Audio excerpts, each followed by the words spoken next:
का भोजन तो मेरे विदुर काका के यहाँ है। और भारी भीड़ थी। विदुर जी ने जैसे सुना, इतनी बड़ी भीड़ में कन्हैया ने मेरा नाम ले लिया है। विदुर जी खुशी से एकदम विदुरानी के पास में गए, कहा देखो तैयारी रखना, मेरा कन्हैया आज पूरी सभा में कह दिया कि विदुर काका के यहाँ भोजन है। दुर्योधन कहने लगा, कन्हैया मेरा ही पत्र केवल द्वारका गया था। दुर्योधन ये शब्द कहा कि पत्र तो केवल मैंने ही भेजा था, विदुर के यहाँ का पत्र कब पहुंच गया? तो श्याम सुंदर ने मुस्कुरा के कहा, जब तुम्हारे पत्र जाना चाह रहा था उससे पहले मेरे पास खबर पहुंच गई थी कि आपकी हसनापुर में यदि पहली यात्रा होगी तो पहला भोजन मेरे यहाँ होगा, इसलिए आज का भोजन मेरे विदुर काका के यहाँ है, मैं वही भोजन करूंगा। और मेरे भक्तों, आप लोगों को भी ये बता रहे हैं, ये हमारी भागवत कथा कह रही है कि भोजन दो ही जगह करना चाहिए। आवत ही फूले फिरे, साथ ही दीने रो। ऐसे मित्र के यहाँ, संबंधी के यहाँ, रिश्तेदारी के यहाँ जाना ध्यान रखना। आपत ही फूले फिरे, चावत दीने रोए। तुलसी ऐसे मीत के घरे, भूख हुई जइयो सोए। आवत ही फूले फिरे, जाते ही दीने रोए। जाते जाते कभी कभी देखा जो ज्यादा प्रेम करते ना, और वो तुम्हारे घर आ जाएं तो तुम उन्हें आसन दे दोगे, खाट बिछा दोगे, बेड पे बैठा दोगे, कुर्सी पर बैठा दोगे, और इतने खुशी हो जाओगे उसके चेहरे की तरफ टकटकी लगा के देखने लगोगे। और 10 मिनट बाद याद आएगा, बोल गलती होगी मैंने पानी तक नहीं पूछा, क्या करूं तुम्हारी खुशी इतनी हो गई। और जब जाते जाते बार केवल केवल केवल केवल आंख में आंसू होते प्रेम के, ऐसे मित्र के यहाँ तो भूखे सो जाते, वो भी 56 भोग भी यहाँ बेकार होते हैं। 56 भोग क्या करेंगे जहाँ प्रेम है, और जाना किसके यहाँ नहीं चाहिए। जाबत ही आबत ही फूले नहीं, और नैनन नहीं स्नेह। तुलसी वहाँ, तुलसीदास जी बड़ी सुंदर रचना को लिखा है। तुलसी वहाँ न जाइए, चाहे कंचन बरसे, जहाँ तुम्हारा आदर सत्कार नहीं, मान सम्मान नहीं, आ गए तो वेलकम, और चले गए तो भीड़ कम, आ गए तो अच्छा और चले गए तो और अच्छा। तो ऐसे कि यहाँ कंचन लुटता हो वहां कभी मत जाइए। आज विदुर जी के यहाँ, विदुर जी बाजार में जाकर के माखन मिश्र इत्यादि खरीद रही है। उधर श्याम सुंदर ने जाकर के विदुरानी स्नान कर रही थी, कुंदी को खटखटाया, काकी, अरे विदुरानी काकी कुंदी खोल दे, मुझको भूख लग रही है।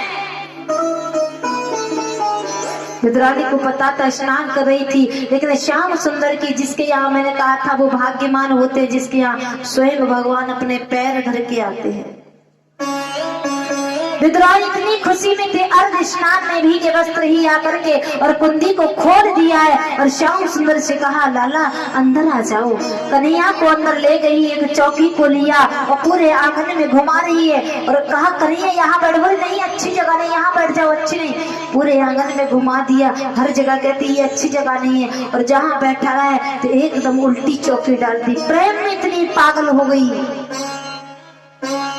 उल्टी चौकी पे श्याम सुंदर बैठ गए, उन्हें भी कोई भेद नहीं है। अब पेट पे हाथ फिरा के कहने लगी काकी कुछ हो तो मुझको दे देना, मुझको भूख लग रही है।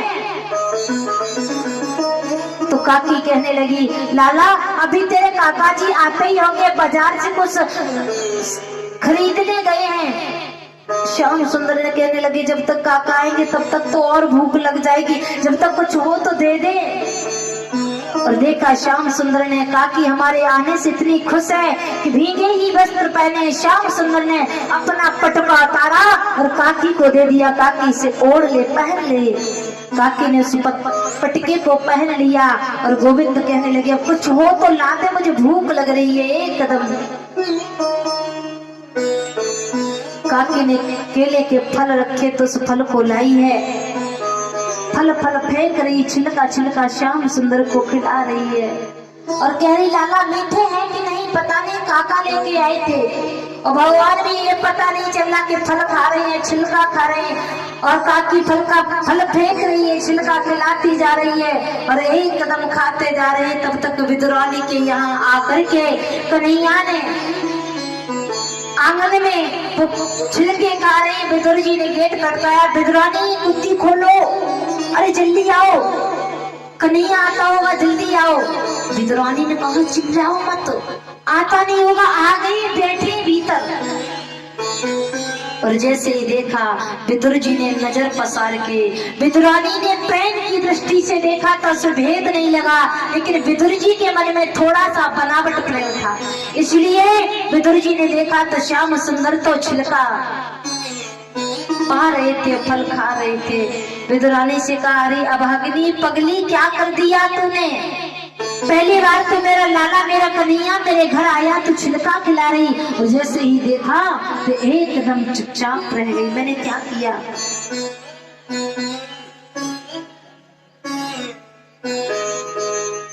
सुखदेव जी महाराज परीक्षित को कहते हैं, परीक्षित जब विदुर जी ने ये ज्ञान जाकर के मैत्री मुनि को बताया है, मैत्री मुनि ने ये ज्ञान को सुनकर के जीवन धन्य होगा। कहा आप ऐसी ज्ञान की बातों को लेके आए हैं तो मेरा जीवन धन्य हो गया, क्या करूं। बोले धीरे धीरे इसी श्रीमद् भागवत में सुखदेव जी महाराज परीक्षित को बताते हैं कि जब मैत्री मुनि के विदुर जी से ये ज्ञान प्राप्त किया है, प्रभु एक बात बताओ कि आपने कहा था जब जब होई धर्म की हानि, जब जब पृथ्वी पे कोई भी अधर्म होता है तो मेरे गोविंद स्वयं अवतार लेते हैं, क्या ऐसा होता है। तो सुखदेव जी महाराज परीक्षित को बता रहे हैं, एक कश्यप महाराज से, कश्यप महाराज की 13 पत्नियां थी, सबसे बड़ी पत्नी का नाम था दिति। कश्यप महाराज की सभी पत्नियां पुत्रवती थीं, दिति के पुत्र नहीं हुआ था। शाम का वक्त था, सायंकाल का गोधूली का बेला था। दिति अपने कश्यप महाराज से कहने लगी पिया हमारी सभी बहनें पुत्रवती हैं, हमें भी पुत्र चाहिए, संतान चाहिए। कश्यप जी महाराज जी ने अपनी पत्नी को समझाया, अरे सायंकाल में कभी भी काम वासना की बातों को नहीं करना चाहिए, ये भगवान के भजन करने का समय होता है।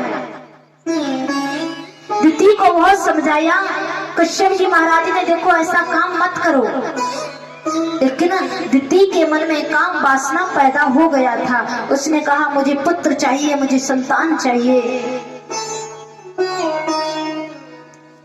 कश्यप जी महाराज ने कहा जो स्त्री शाम के वक्त में गोधूली के वेला में जो काम वासना का कार्य करती है, काम वासनाएं समाती हैं, उस स्त्री के गर्भ में स्वयं राक्षस उसके पुत्र पर या संतान पर राक्षस का प्रभाव पड़ता है।